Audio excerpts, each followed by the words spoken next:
Hey guys, Cam315 back out with another video for you guys.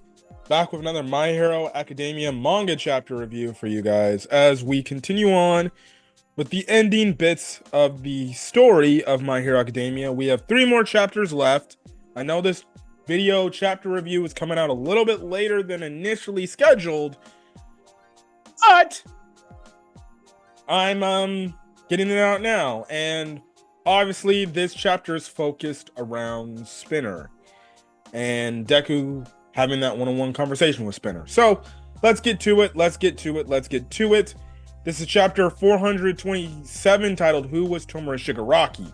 So the first few pages we get, or panels we get of the chapter, we just have certain civilians talking about Shigaraki, and basically some of them are just like, who the hell cares? He like killed my freaking friends and my family, or he destroyed my home, and a bunch of other stuff, and they just talk about how much of a freak he is, and how much he put these people through in pain with the incidents that he caused.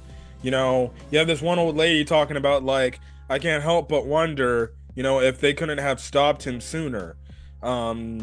Hinting the fact, like, maybe if they had stopped him early on, this could have, like, been all prevented and everything. So yes, anyways, the narrator starts talking. The narrator goes on to say, though the restorations moving on along with a brisk pace, thanks to the outperforming of international support, those efforts have yet to reach some parts of the nation. The mountains are of rubble yet to be cleared still shows the damage. And then we get 2 panels where we see Deku confronting Spinner, and he's talking to him, and the narrator goes on to say, a great number of citizens had their lives turned upside down by the unprecedented wave of terrorism incited by the League of Villains. Who exactly was the League of Villains leader, Tomura Shigaraki? Find out now in part 2 of our special report. Now we cut over to what Deku and Spinner are going to talk about. We have like this mushroom doctor talk about what happened, and basically we find out that Spinner was given two other quirks, and his body was actually turned into the process of a Nomu, which actually, if you remember, if you're watching the anime currently on, you kind of saw a little bit of Spinner and his big bulk form, that was one of his quirks called body bulk and scale mail, and basically all for one gave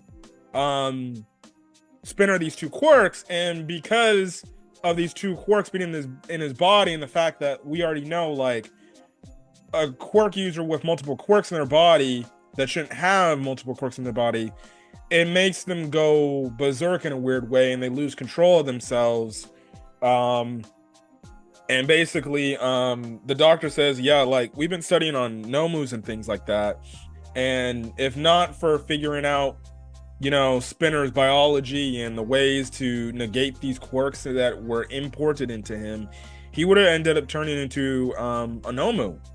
But they got a lot of good research so they can halt that process before it ended up becoming too far. So now Spinner's back to his old self and he can talk. Now Spinner goes on to say, basically, it's pretty shameless of you to show your face to me, you murderer. So he's calling Deku a literal murderer for basically killing Shigaraki. And Deku actually is like, I don't deny that. I'm just here to deliver the message that Shigaraki wanted to give to you. And basically Spinner rebuttal to that is like, oh yeah, here to kick a guy while he's down. You're one sick puppy, So Deku ends up telling Spinner the message about what Shigaraki told him, about talking about how Shigaraki kept fighting to destroy. Now Spinner's like, the hell? And he's like, Shigaraki really told you that. And then he's like, yeah, he wanted me to tell this to you, Spinner.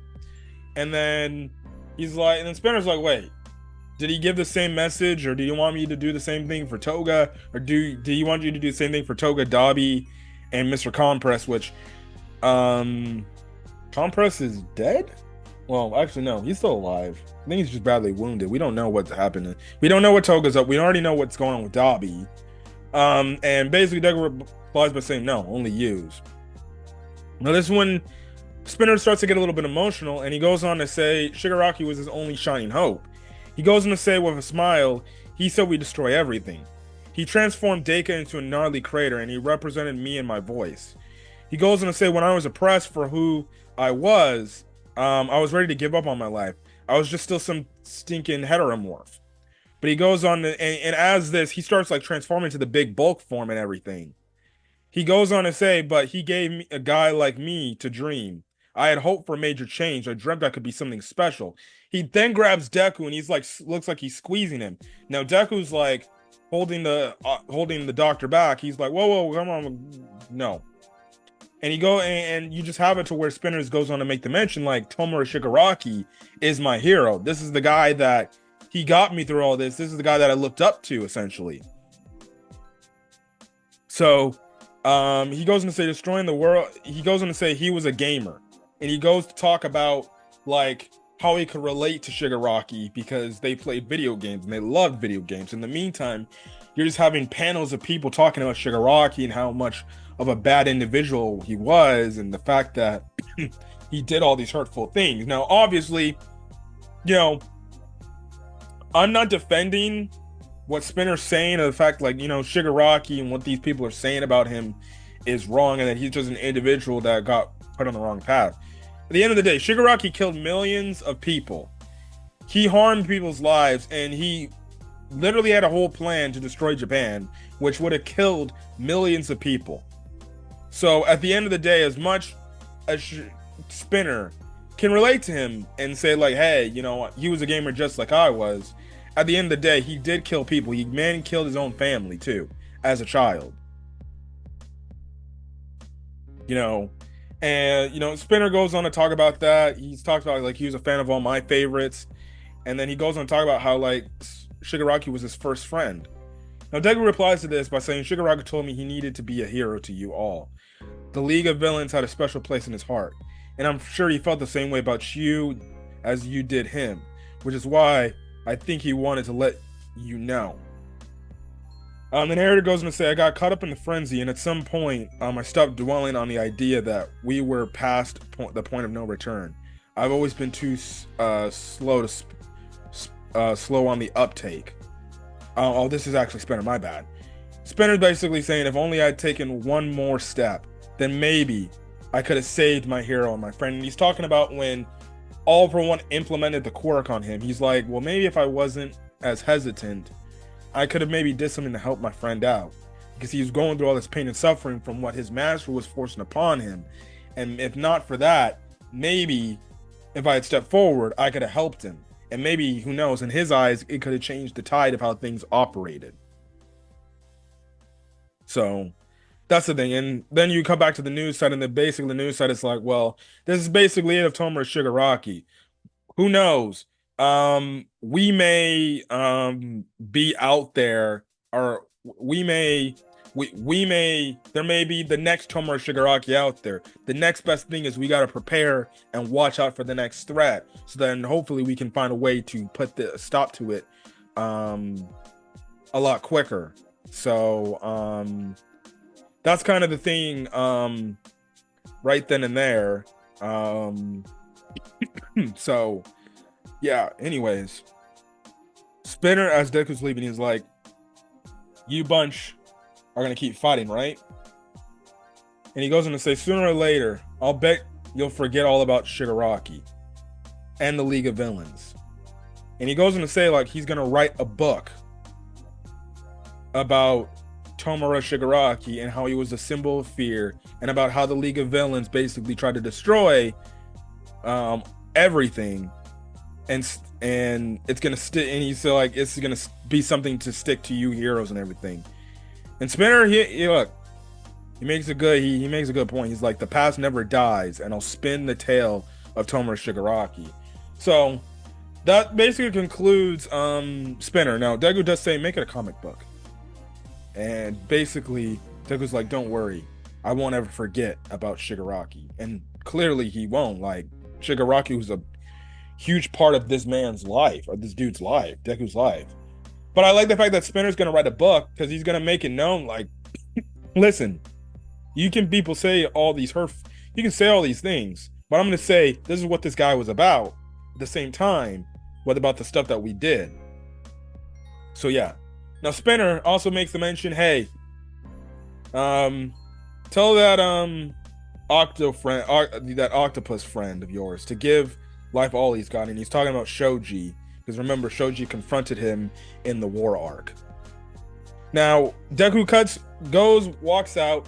He comes back and meets up with All Might, who's in a wheelchair, and Sukauchi, and basically Sukauchi makes a mention, excuse me, about Chisaki. We finally get the conclusion to the Overhaul storyline that a lot of people have been asking, like, oh, what happened with Chisaki? What happened with Overhaul? We find out that the old boss actually finally regained consciousness again. He actually is talking to Chisaki, who's in prison, and he's like, Chisaki, what a sad state your ass is in, right? And throughout this entire scene, you just have it to where Overhaul is very visibly emotional, and you know, he's wondering like how he's never able to supposed to come out of the coma, but the boss is like, listen, yeah, that's right, I wasn't able to because of your ass, but the doctors, because of science, ended up helping me get out of this situation, and now guess what, I'm awakened. Now Overhaul's obviously emotional. He's like, boss, you know, I'm sorry for everything that's happened. I just wanted the freaking, Yakuza to stay a thing, and I didn't want the group to break up. But the boss is just honest. He's like, Ninja, please, you're the one. The reason why the Yakuza broke up is because of you. You're the one that broke up our group because of your selfish ideals and what you forcefully implemented on Eri, which is his granddaughter, by the way. It's your fault that everything that I built up is now gone to shit. He basically goes and says, I told you never to stray in the path of humanity. Now look how you wound up. He goes and says, I was always there reaching out with a guiding hand, teaching you not to head down the wrong path. I'm guessing Kurono never talked back and took you to task, huh? And Overhaul's just getting very emotional. He's like, boss, I'm sorry, please, boss, give me a second chance, boss, please. And basically the boss is like, I'm sorry, but it's too little too late. It's Eri who deserves a lifetime of your sorrow anyhow. And then he goes on to say, nah, that girl go on and forget all about you, that's a cold ass line. She's like, he basically like, you know what? My granddaughter's gonna forget about your ass, even when your ass is still alive. And basically, he tells her like, look, don't you effing forget what you put her through. And he goes on to say, and make no mistake, I'll be taking you to task till that day you go to hell. Shit. Okay, this is my first time reading the official translations. Now in the unofficial translations, he actually says like, I'm gonna be here and watch over you till the day I die. But holy hell, that's actually a cold ass line. And make no mistake, I'll be taking you to task till the day you go to hell. I can't lie. Shonen Jump. Oh my god, official translators, that's a cold ass line. I actually like that line better than the unofficial. He basically told Overhaul, listen, dude, I'm gonna be standing here right by your set. I'm gonna be keeping talking to you until the day you go to hell. That is absolutely a wild statement. That's such a badass line, man. That is such a badass line. The boss is like, you're gonna pay for all your suffering. Your ass is going to hell for all that. But you get the conclusion to Overhaul. Now I don't know how the general community feels about this conclusion. Listen, I'm fine with it. It makes sense. The man is literally gonna go back to jail. We don't know how long he's gonna go to jail. Maybe he's gonna be in jail for life for what he did on Eri, and everything that came out with that. But you just kind of see like with Overhaul, all he had to do was listen to the boss. All he had to do was listen to the boss and not stray off that path. But he got greedy, he got selfish, he wanted this power. And because he wanted this power, he abused a little girl in Eri with her quirk to be able to do that, to sell basically stuff on the black market. He put his own boss, somebody he looked up to, into a comatose state so he could get away with all this stuff. You know, it really goes to show you like the certain decisions that you do make, you know, it can turn you from a path of good to a path of evil. You know, and My Hero Academia is that type of series, like these small little differences can change a character. I know we just left off of Todoroki's storyline, but we get with the Todoroki stuff. Todoroki could have ended up like Toya, potentially maybe going evil, resenting his father and not only having a resentment, but having a hatred to his father. So maybe, who knows, it could affect him. It could affect him to maybe being a villain, potentially. Now, we know early on he didn't turn into a villain or anything because he obviously had a loving family. He just resented his father for everything. But you get my point. You know, these little things, these little storylines that could change. Overall, could be a completely good person. He wouldn't be in this position if only he didn't stray off the right path from what the boss said. So that's the thing. Anyways, we come back to Deku, Tsukauchi, and All Might, and basically, you know, Deku thanks him, and Tsukauchi's like, of course, this is a much better option than making Eri relive the nightmare, which honestly, it makes sense. Now, if there was a sequel series of My Hero Academia, it would be cool to have a moment where you have it to where Eri, in a weird way, faces her fears, and she goes to prison, or she goes to the prison that Overhaul's in, and she confronts him. That would be a really good like chapter to focus on, and just be like her facing her fears and being like, I remember what you did to me, and you made me a lot scared. You made me scared. But just let it to be known, I'm not gonna forget. I won't forgive you for what you did to me. You know, who knows, man.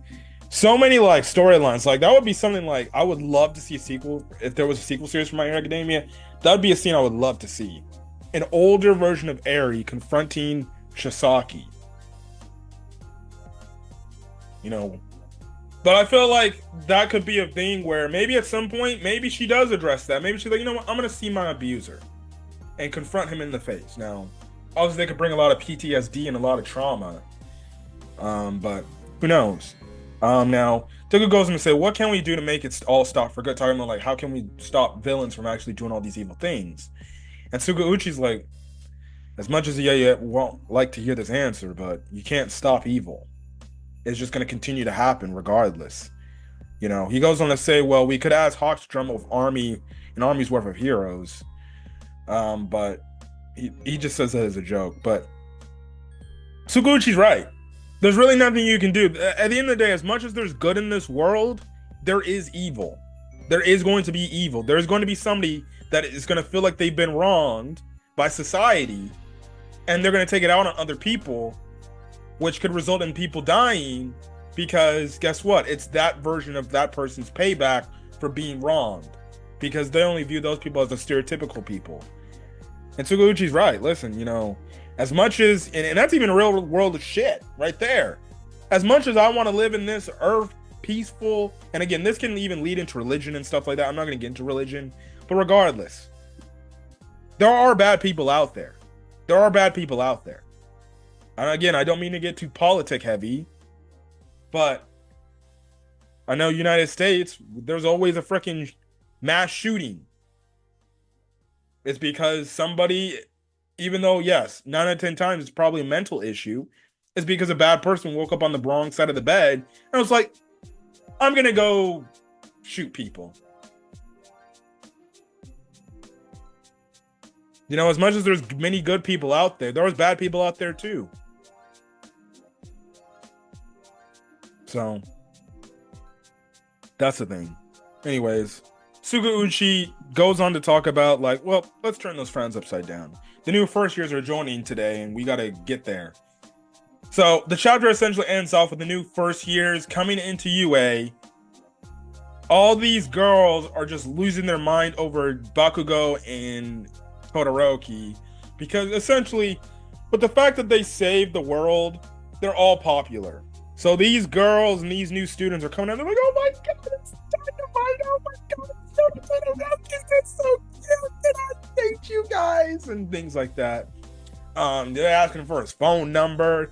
These girls want some Shoto and Bakugo D, apparently. So yeah, no, they're all ups. Shoto's like, what the frack, dude? And then Bakugo's just like, I smell him, please. And you just have it where the last panel is just Deku being shocked about the first years. Mineta's just like, oh god. So that's the thing, but it makes sense. Like I said, they're like basically like celebrities now. They literally saved the world. These first years coming in, they're gonna look at these guys like they're gods, like they're like actual like the number one heroes, like as if it was like All Might in his prime. They're like, oh my god, it's All Might, it's All Might. Now they're gonna look at all these characters and then be like, you're Deku.